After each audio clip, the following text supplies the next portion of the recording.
গতকাল রচনা ব্যানার্জি অভিনেত্রী সাংসদ তার একটা ছোট্ট বক্তব্য একেবারে রীতিমতো সেটা নিয়ে মিম চলছে, ভাইরাল হয়েছে। তিনি বক্তব্য রাখতে গিয়ে বাইট দিতে গিয়ে বললেন যে কুইন্টাল কুইন্টাল জল বেরিয়ে আসছে, না জানা অবস্থায় কুইন্টাল কুইন্টাল জল বেরিয়ে আসছে। এই কুইন্টাল কুইন্টাল শব্দটা সাংসদের মুখে, এটা নিয়ে মিম চলছে, এটা নিয়ে কি বলবেন? ক্রিটিসাইজ করাটা খুব ইজি, জানেন তো, আজকের দিনে দাঁড়িয়ে মানুষের পাশে দাঁড়ানোটা খুব মুশকিল। রচনা ব্যানার্জি, যার বিরুদ্ধে আপনি এত মিম বানাচ্ছেন, ক্রিটিসাইজ করছেন, রচনা ব্যানার্জি কিন্তু সেই মাঠে নেমে তাই সেই মানুষগুলোর পাশে আছে, আপনি তো নেই কেন? মানে ওখানে আপনার সোশ্যাল মিডিয়া রিচটা সেরকম পাবেন না বলে? যদি ক্ষমতা থাকে, রচনা ব্যানার্জিকে মিম মেটেরিয়াল বানাচ্ছেন, বানাক, সেটা নিয়ে আমার কোনো অসুবিধা নেই, কিন্তু রচনা ব্যানার্জির মতো একটু মানুষের পাশে থাকার ক্ষমতাটা দেখিয়ে তারপরে না হয় বানা, এইটুকুনি আমি বলবো।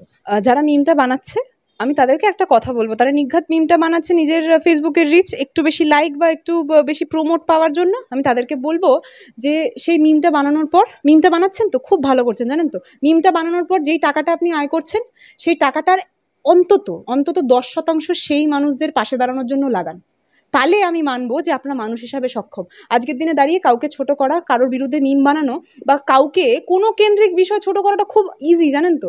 এবং আজকের দিনে দাঁড়িয়ে খুব আশ্চর্যভাবে এই ছোট করার যেই গোটা বিষয়টা বা এই যেই গোটা বিষয়টা করা হয় না, যে একটু ছোট করছি, মিম বানাচ্ছে, এই মিম জিনিসটা খুব খায় লোকজন এবং ওরা এই স্রোতেই চলে। আজকের দিনে দাঁড়িয়ে যারা ইনফ্লুয়েন্সার নিজেদেরকে বলে, আজকের দিনে দাঁড়িয়ে যারা কিছু আর্টিস্ট বলেছিলেন যে আমি উৎসবে থাকবো না, তাদেরকে বিশ্বাস করুন উৎসবে থাকতে দেখছি। কিন্তু তাদের এই জিনিসটা তারা ভেবেও দেখেননি যে তারা যদি একটু সাধারণ মানুষগুলোর পাশে থাকতেন, তারা কিন্তু আজকের দিনে দাঁড়িয়ে এই উৎসব থেকে শুরু করে বা যে বন্যার সময় তারা খেতে পাচ্ছে না ঠিক মতো, তাদের কিন্তু ডাক্তার আন্দোলনের সময় আমি যতটা শুনতে পেরেছি বিশাল সংখ্যক বিরিয়ানির প্যাকেট গেছে, ভালো ভালো খাবার, রাজকীয় খাবার দাবার গেছে, এবং সেটা যাওয়া উচিত, সেটা নিয়ে আমার কোনো বিমত নেই, জানেন তো।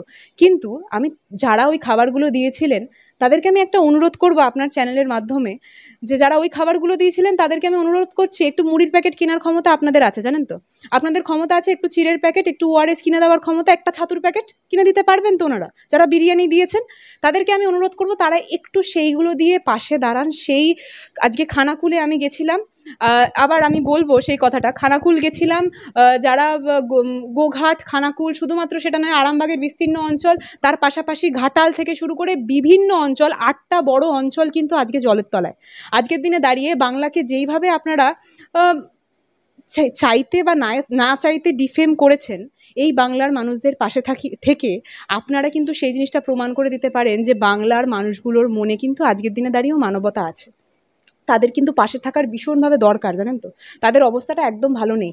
আর যেই শুভেন্দু অধিকারীর কথাটা বলা হচ্ছে, আমি রাধাবল্লভপুর বলে একটা গ্রামে গেছিলাম। তো রাধাবল্লভপুরে যখন গেছি, ওখানের অঞ্চলের লোকজন আমাকে বলে যে ওখানে অত্যাধিক জল জমে গেছে, ঠিক আছে। তো আমরা জলের মাঝখানে গিয়েই 5-7টা বাড়ি অবধি রিচ করতে পেরেছিলাম, তারপরে এতটা জল আমরা আর গিয়ে উঠতে পারিনি।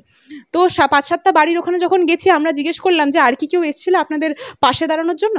তখন বলল যে শুভেন্দুবাবু এসেছিলেন, জানেন তো, কিন্তু শুভেন্দুবাবু ওই মেন রাস্তা যেই জায়গাটায় আপনাদের হয়তো গাড়িগুলো রাখা, ওই জায়গাটা অবধি ছিলেন, ওখানে একটা মঞ্চ বেঁধে বক্তব্য রেখে গেছেন যে আমাকে ভোটটা দিন, আমাকে ভোটটা দিলে আমি আপনাদেরকে এখান থেকে বাঁচাবো। ওনারা এই মানুষগুলো যখন খেতে পাচ্ছে না ঠিকমতো, পানীয় জলটুকু পাচ্ছে না, এই গোটা বিষয়টা কেউ নিজের ভোট ব্যাংকে কীভাবে ট্রান্সফার করবে সেই ভাবনা চিন্তা এই জিনিসটা করছেন।